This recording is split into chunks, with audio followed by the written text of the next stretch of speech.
Hello, it is Spooky Noodles, and I am back with another book mail video. I know there's been a lot of these on my channel lately, but I can't help it. I just got a lot of book mail to share with you guys. And this one is more of a haul because, well, I consider a haul as something over 5 books, and I got more than 5 books here. So, yeah, first we're going to start with Aaron Beauregard mail. And if you don't know who Aaron Beauregard is, he's a fantastic extreme horror author.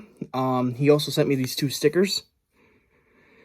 Ghostface and Chucky, 2 great movies. If you've seen Child's Play and you've seen Scream, great movies with terrible series. They're terrible series, but the first movie in both franchises are really good. So yeah.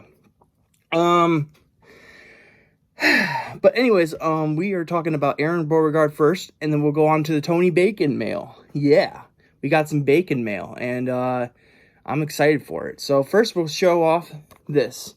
Now you guys are going to be like, wait, don't you already own Pizza Face? No. I give it away in the giveaway because I was getting a signed copy. And here it is. It says, thanks, Nick. Keep writing, Aaron Beauregard. So yeah, Pizza Face is a collection of short stories, or not short stories, really. A lot of these are like pretty long, actually. Pizza Face goes from page 1 to page 45. You got the Sunday Brunch Gone Awry, which goes from 46 to 67. Then you have what does that say? Perfect on the Surface. It goes from page 68 to 110. Then the Lasting Impressions go from 111 to 146. And then the Seeds of Tomorrow go from 147 all the way to, let's see here, 172. So, yeah, you got a bunch of stories in here, so I can't really read a synopsis for you guys, but, yeah. It's got a quote here from Doc Brown, who was the guy. Not the guy, but the character in Back to the Future. He's the professor, doctor guy, Doc Brown, hence his name. And it says, your future hasn't been written yet. No one has. No one's has. Your future is whatever you make it, so make it a good one. That's a pretty good quote. But yeah, Pizza Face. I got mine signed. Then this is the one I'm really excited for because I got a lot of people reading this one, and everyone's saying it's really gross and how much they love it. So, and that's Yellow by Aaron Beauregard. This one is also signed. It says, hope you enjoyed the sick one, Aaron Beauregard. Like I said, I've read Daitami, and I really enjoyed that one, and that's not even his pinnacle. So, you know, I feel like I'm going to love a lot of his books. And he pumps out, he's a machine. He writes books like crazy. Dude is a machine, just like John Nathan or Stephen King. These guys are machines. They just pump out books. So, wow, this is a really long synopsis, so I'm just going to show it to you guys. There you go. If you guys want to pause it and read the synopsis, you can, or just look it up on Goodreads. That's just too long of a synopsis for me to read, and I have too many books here, so the video would be, like, super long if I did that, so, yeah. Anyways, we're going to move on to Tony Bacon's book mail, or I should say Mr. Bacon's mail. And I'm just going to take this whole thing of books, this bag of books, and I'm going to put them right here. And, oops, I don't want to cover the camera, though. I'm going to put them right here, and I'm going to share them with you guys. So you might notice I have one book here already that I have a duplicate. I didn't realize I was going to buy one off eBay, and then when it came into the mail, you know, I realized I already bought one, so yeah. But that is Urban Gothic by Brian Keene. You can see this one's not in the greatest condition. My other one that I got is very good condition, so I'm probably going to give this one to a buddy. I actually have a friend in mind for this book. Sorry, Lulu's trying to get into a kennel, so if you hear her in the background, I'm sorry. Yeah, this is Urban Gothic by Brian Keene. I've already read the synopsis once in a book mail, so I'm not going to read it. But basically, it's about these kids who go into the ghetto, and they are chased into an abandoned house that they think is abandoned, but it isn't abandoned. It's actually owned by some people who are, let's just say, weird. And they don't like trespassers. So, yeah, that's all you need to know about this book.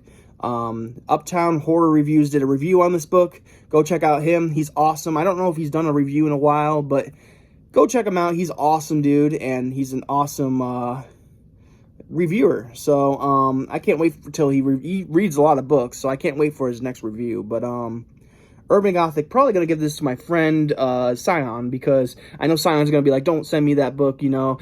He's going to be like, he's like, you send me too many books and blah, blah, blah. But you know what? I just feel like this would be a cool buddy read, you know? We could read this at the same time, if we ever get around to it, of course. It's only like 301 pages, so it's actually kind of a big book. But, I don't know why I was saying 100. Obviously, this is more than 100 pages, but, yeah. I'll probably send this to him. If he doesn't want it, then I'll send it to another friend, because honestly, I hear great things about this book, so I want to send it to somebody.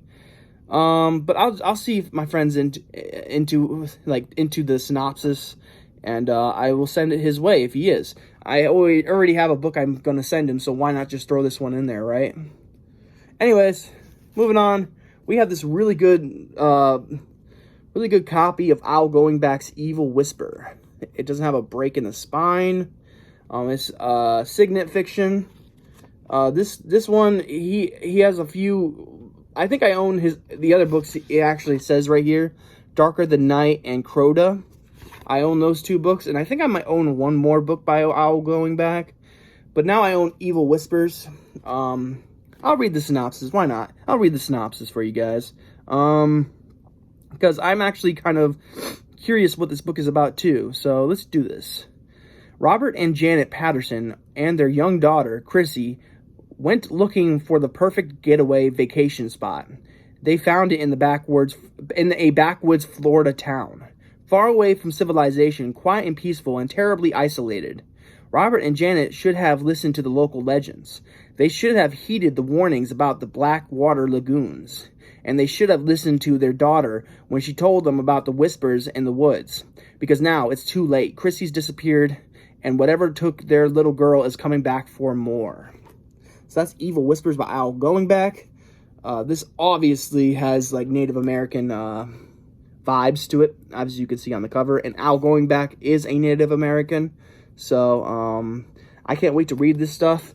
If you don't know, I'm like, I know a lot of white people say this, but I'm like 2 point something Native American. Like it's barely even there, but I am. My great grandma was Native American, so I should have more Native American blood in me. But when I did a test, it came out pretty low. So I didn't do a test, but my mom did a test. But anyways, at least that's what I remember. My memory is not that great, so I could be lying to you guys for all I know. Is it a lie if it wasn't a lie at the time? I don't know. Anyways, we'll move on to the next book, and that is Voodoo Child by Michael Reeves. This one sounded just like Voodoo Heart by John Everson. I'm currently reading that book. I am 82% through that book, and 82% through that book, and it's amazing. It's super good. It's one of the best books I've read in a long time, and I support John Everson before I even read any of his books. Like, I bought a signed copy off eBay called Siren, and I can't wait to read that book.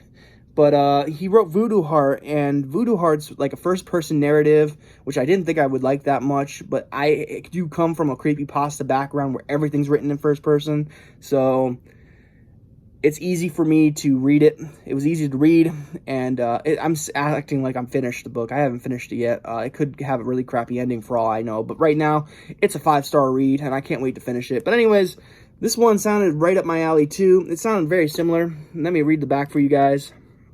By the way, if you don't know, Voodoo Heart by John Everson takes place in New Orleans. And it's about this guy who that people keep dying and their bodies go missing, but their hearts remain in the bed. And their significant others sleeping next to them don't even notice their disappearance until they wake up and find the heart in the middle of the bed. And it's all about voodoo. It's a very, very good book so far. And yeah, but this one gave me vibes of that book. And it makes me wonder if John Everson read this book before he wrote Voodoo Heart. So let's read the back for you guys, and then we'll move on to the next one. As a Louisiana parole officer, Leah St. Charles is used to tough customers, but the man in front of him doesn't fit the description. Shane Lafette had been a priest of voodoo, a healer, not a killer, until he was put away for the brutal ritual murder of his wife. Something about his case doesn't make sense. And now a ruthless drug lord who controls the New Orleans street trade has opened a door to an invisible world beyond, summoning monstrous forces in a dreadful day of reckoning. To work this terrible evil, he needs the sacrifice of an innocent, a very special child. Only Shane Lafette has the power to stop his old enemy. But first he must convince Leah not to put him back in prison for trying. So that's Voodoo Child by Michael Reeves. It's a little different than Voodoo Heart, I'm not going to lie. It's not the same, but they both take place in New Orleans. They both have to do with voodoo. Therefore, they're similar. All right. Now, oh, by the way, that's a tour book, and the Brian Keene book was a leisure book, and then the Aaron Beauregard books are all self-published. Okay, now moving on to this one. I don't know what this one says it's a Titan book, and it is pretty big. I can see this being a Titan. This is Dark Detectives. It says, an anthology of supernatural mysteries. And this has books or stories from Clive Barker, Neil Gaiman, Brian Lumley, Kim Newman, and Pete Tremaine. And then other stories by other authors such as Chetwynd Hayes, Basil Cooper, William Hope Hodgson, Brian Mooney, Jay Russell, and Manly Wade Wellman. And I can't imagine that's it, because this is a huge book. So I imagine there's got to be more than just... Oh, and it has cool illustrations, just like Aaron Beauregard's. I didn't show you the Aaron Beauregard stuff, but both books have pretty cool illustrations, it looks like. Let me see if there's any more. Yeah, each one of these stories are super long, I guess. You got Stephen Jones' introduction. Then you have Seven Stars Prologue in Egypt's Land by Kim Newman. Then you have Sister Fidelma, Our Lady of Death by Peter Tremaine. Then you have another Kim Newman, William Hope Hodgson, Kim Newman again, Basil Cooper, Kim Newman again, Manly Wade Wellman, Brian Lumley, Kim Newman again, Chetwynd Hayes, Brian Mooney, Clive Barker, and I can't wait to read Clive Barker's book. I'm sorry, I'm spitting everywhere, but I can't wait to read Clive Barker's story, I should say. It looks really, I already have an idea of what Clive Barker's story is. He has this, I don't remember his name. It might have been Harry D. Amor, and it's about the psychic detective, so I think this is what the story is about. Anyways, you have Lost Souls by Clive Barker, another story by Kim Newman, Jay Russell, Kim Newman, Beowulf by Neil Gaiman, and another Kim Newman. I wonder if all the Kim Newmans are, yeah, they're all the same. So basically, you have Kim Newman's, like, basically a small novella, and it's split up by other stories by other authors. So, like, you get, like, a chapter from Kim Newman's book, or novella, whatever, and then you get a 2 or 1 story about something else. And then you hop back into the other book. So that's pretty interesting. I wouldn't have done that, but I would have just combined them all together and made them one story, but, you know, whatever. Anyways, I got this because I'm writing my own detective horror story, and I wanted to see how, you know, the masters do it. See, you got these really cool illustrations here. Yeah, it's really, really awesome. I will read you the back really quickly because maybe the back will give you some more information. It will give me some more information, that's for sure. Crimes of Terror and Darkness.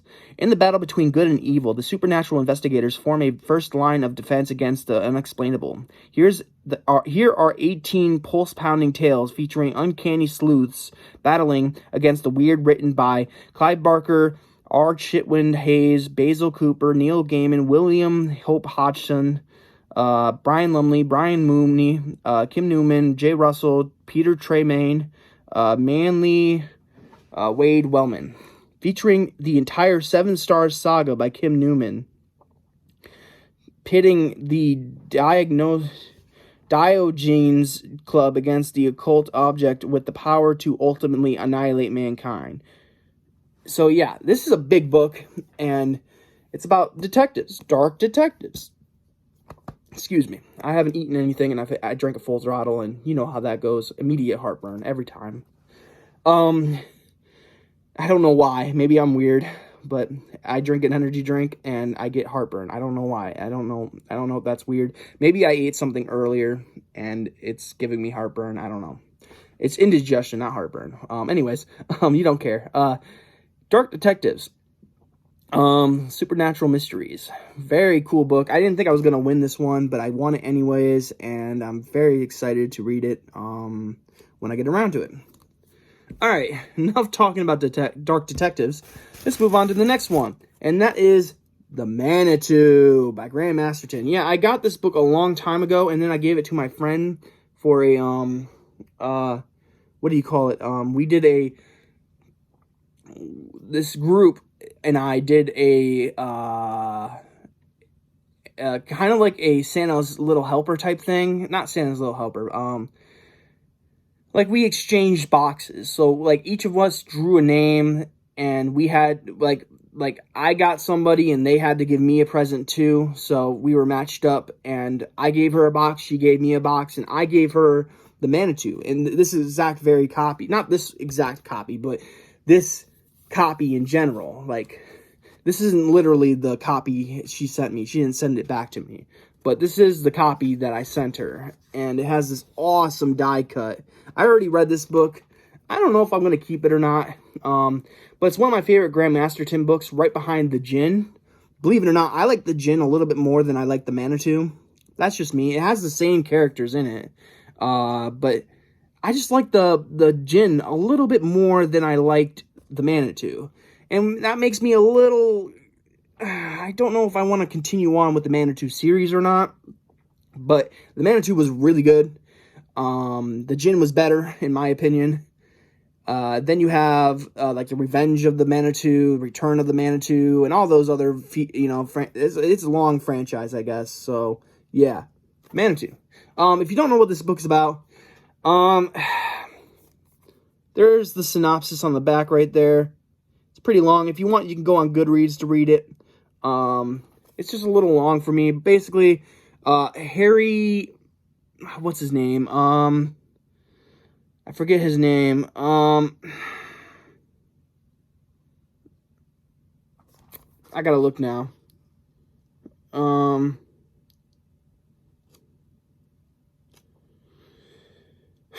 Oh man, what was his name? What was his name? He uses it's written in first person, by the way. So that's why I'm having such a problem. It was like Harry Erskines or something like that.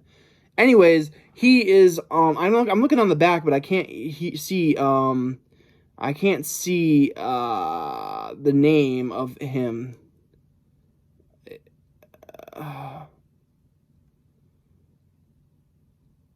Yeah, anyways, hey, it's like Harry Erskines. Oh, I think that's what it is. Harry Erskines. Anyways, Harry, I think that's his first name. It's, again, written in first person, so, his name isn't really said that often, but, Harry Erskines, basically, he's a psychic, a fake psychic, and,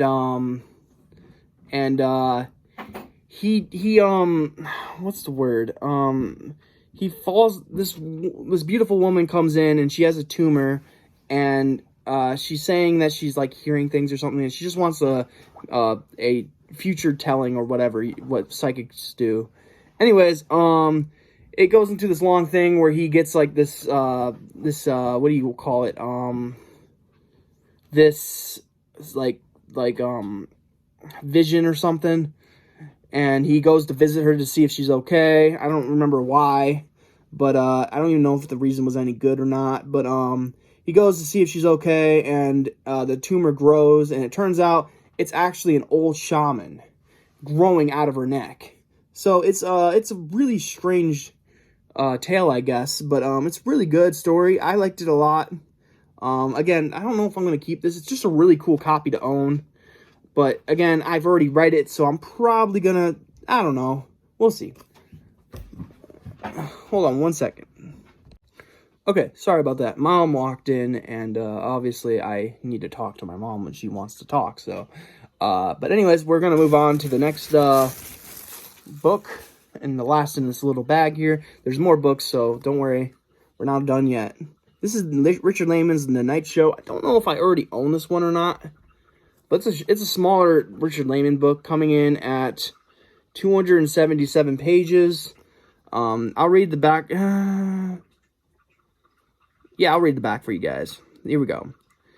High school prankster Tony Johnson has a weird idea of fun. He likes frightening the life out of people. When he kidnaps school beauty Linda Allison and locks her in a haunted house for the night, that's his idea of a joke, but Linda doesn't see the funny side. Now Tony has moved to Hollywood determined to break into horror movies. His target is special effects queen Dani Larson. He's willing to go to any lengths to impress her. But by now, he's forgotten about Linda, but she's a girl with vengeance in her heart, and she certainly hasn't forgotten him. So that's The Night Show by Richard Lehman. Yes. This one sounds really good. There's a few Richard Lehman books I really want to read. I know he's a little pervy. I've read his books before. I read The Traveling Vampire Show, The Woods Are Dark, and I tried to read Bite, but I couldn't get through it. He has hits and misses, you know, as a lot of authors do. Like Stephen King even has some misses, you know what I'm talking about. So, yeah, he has hits and misses. I think this is going to be a hit for me. It's a little shorter, and I like shorter reads. I mean, this isn't short. For me, it's pretty long, actually. But, you know, it comes in at 277 pages. So I'm thinking I can read this one day. I don't know when, but yeah. All right. Gonna grab another bag here. Here we go. So I got a few books in here. I actually got one that I don't remember getting. Although he did say he might throw in a book. I don't actually remember getting this book, but, yeah. It's Relics by Tim Leben. I don't remember actually bidding for this book. So I might have to contact Tony and be like, yo, did I actually win this book? Because I don't remember bidding on it. But he might have thrown in this book I think he might have just thrown this book in there. I'm not sure. Yeah, Tim Leben is one I need to read. I think I have The Silence, and I have a few other Tim Leben books, like The Natural or something like that. I forget what it was called, but yeah, Relics. I'll read the back for you guys. Deadly Artifacts. There's an underground black market for arcane things, akin to the trade in rhino horns and tiger's bones. This network traffics in remains of gryphones, fairies, goblins, and other fantastic creatures. When her fiance, I can't talk today, guys. When her fiance, oh my god, Fonse, I can't talk today. When her fiance, oh my gosh, Vince goes missing, Angela Goff, an American criminology student, discovers that he was a part of this secretive trade. It's a big money business, shadowy, brutal, and I missed a period. I'm sorry, guys. He was a part of the secretive trade. It's a big money business, shadowy, brutal, and sometimes fatal. As the trail leads her deeper into London's dark side, she crosses paths with the crime lord whose life is dedicated to collecting such relics. Then Angela discovers that some of these objects aren't as ancient as they seem. Some of them are fresh. Wow, that was hard to read, guys. I apologize, but that's The Relics by Tim Levin. I think he just gave me this book because I don't remember bidding on it. So, because I don't remember I don't know. Anyways, we got a few more books here. Let me show you this one. Family Tradition by Edward Lee and John Peelin. Now, Edward Lee does a few stuff with a few authors that are a little obscure. I never heard of John Peelin before. The Coffee Maker's done for my mom. This is a short little novella, I think, coming in at 140 or 150 pages. So that's actually a novel, actually. So, let me read you the back of this, and then you can decide if it's a book you want to read. In this novel of eldritch horror and gourmet cooking, the authors whet your appetite with a delectable trip to the Pacific Northwest in search of a rare crackjaw eel. The romp through the woods is flavored with inbred rednecks, sauced with generous helping of sex, and topped with an ending that's sure to have food critics raving the world over. Only those with strong stomachs and a taste for a heavy spice should attempt this meal. In Family Tradition, Lee and Peelin show that there are far more terrible things lurking in the rainforests of the Pacific Northwest than epitamian. Wow, I can't read today, guys. Epitamian crazed rednecks. I'm pretty sure I read that wrong. Secrets man was not meant to sample. It's Kitchen Confidential, written by Jeffrey Dahmer on acid, with just a touch of Lovecraftian flavor and a hint of gritty realism to satisfy even the most discriminating palate. Indulge yourself and enjoy the sumptuous hot cuisine, served up by the two masters of guerrilla gastronomic outrage. I think I said that wrong, but whatever. Not only will you think twice before visiting the woods again, you just might never look at the Food Network in quite the same way. From the duo that brought you Goon, oh, I want to read Goon, by the way, Shifters, and the cult favorite splatterpunk Family Tradition is a feast of the senses that is best devoured before it devours you. This is Necro Publications, I think, yeah. So that's the eel I guess they're looking for. Like I said, this is 150 pages long, so it's just long enough to be a novel. I consider anything above 135 pages a novel, if you ask me. It all depends on the word count, really, but it's hard to tell sometimes. So, but this is a pretty big book, and obviously, if it was like a pocket book, as you can see, there's a difference. If it was a pocket book, it would be longer. It could have reached 200 pages for all I know.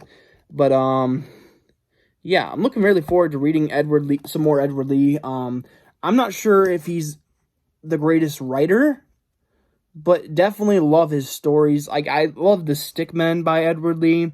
It's the only book that I read by Edward Lee so far, and I don't see what others see. Obviously, I didn't read a book that people recommend.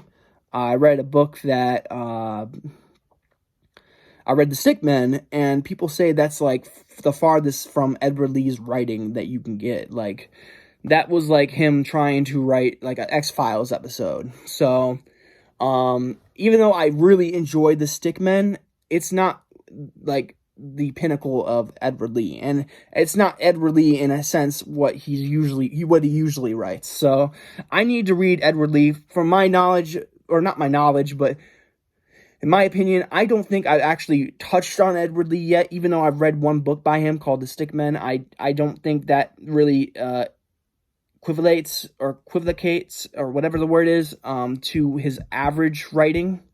And as usual is stuff like Family Tradition, I think. So that's why I got it. So I'm going to read it soon. I also have Header by Edward Lee, which is considered one of his grossest books out there. It's a very short little novella. I'm not really sure what it is, but it's very short, and I can't wait to read it. Everyone says it's gross and it turns your stomach and it's just horrible and it's great. So I got to read it. Anyways, we're moving on to the next thing. The next thing we have is Teratologist by Edward Lee and Wrath James White. Now, I don't care what anyone says about Edward Lee. Wrath James White is a good writer. I like his writing a lot. Don't let Skins deter you, because I like Skins a lot, don't get me wrong, but there is a lot of incorrections, that's not the right word. There's a lot of errors in his book. Like it was poorly edited, but it was still really, really good. I love Skins a lot. It's a top tier book for me. It's like in the top 20 for sure. It might make the top 10. I'm not really sure. It was really cool, like coming of age story. It wasn't really a coming of age story, but it kind of was. So Wrath James White, I'm reading The Resurrectionist right now. Well, not right now. I took a break, to read other stuff because I'm like 120 pages and it was actually scaring me. So I had to take a little bit of a break. I was getting high while reading it. So yeah, but anyways, yeah, that's gonna freak you out when you think someone's gonna break into your place and murder you without you even knowing it, you know? So yeah. Anyways, Teratologist by Edward Lee and Wrath James White. As you can see, there's no really synopsis on the back. There's not really anything on the back. This is by Overlook Conception Press, whatever that is. This book comes in at, it's a small book, 114 pages, so it's a little novella. There's like multiple pages with this picture on it. As you can see, I'll flip the next page. Boom, you got the same picture. Flip the next page. Boom, similar picture. You know what I'm saying? So, I'm not sure if this press did a really great job producing this book. But, yeah, even says it's a hardcover, and it's not really a hardcover, is it? Oh no, it says trade paperback. Never mind. There's a hardcover edition, I guess. Anyways, that's The Teratologist by Edward Lee and Wrath James White. Really want to see what they can do together. Like I said, I want to read Edward Lee just to, see what all the hype is about. And Wrath James White, I already know is really good, so yeah, I got to read that. All right, next book. We got another Wrath James White book. This is with Maurice Broaddus. And this is called Orgy of Souls.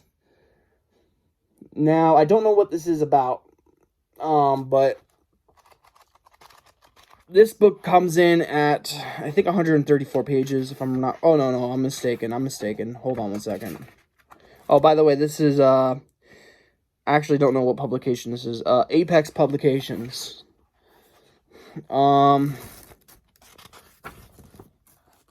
There's an afterword. I don't know why these pages are sticking. Why are these pages sticking?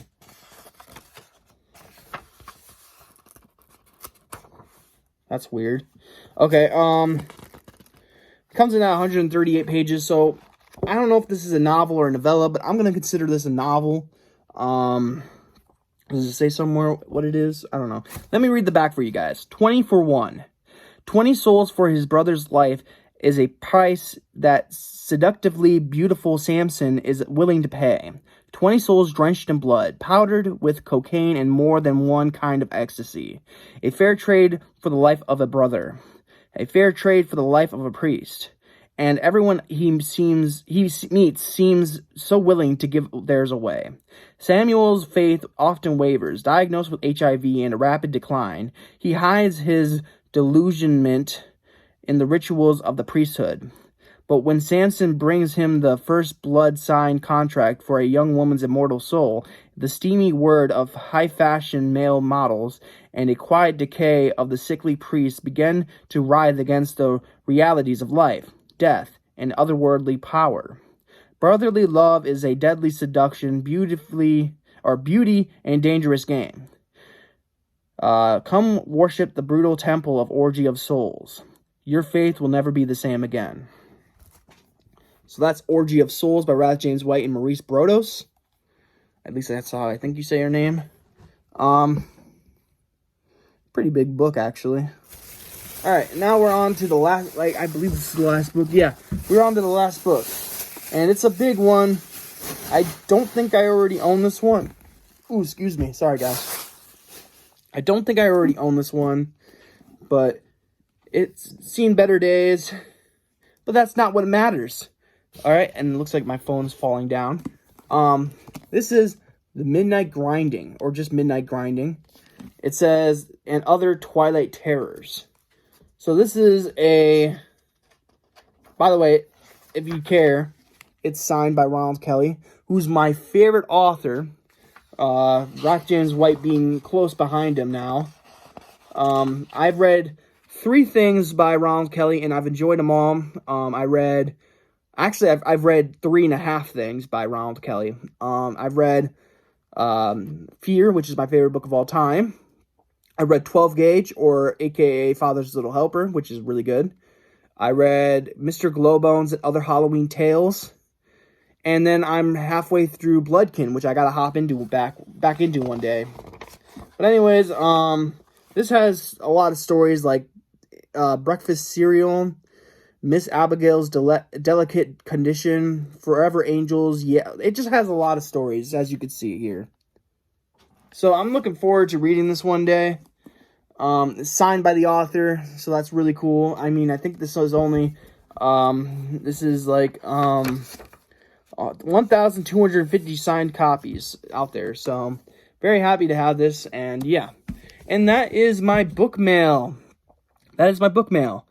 This is a long-ass video, so I apologize, but oh god, this time to pick my favorite book out of this. So, okay, I'm just gonna disqualify Ronald Kelly's signed copy, because obviously I'm gonna pick that one if I have to.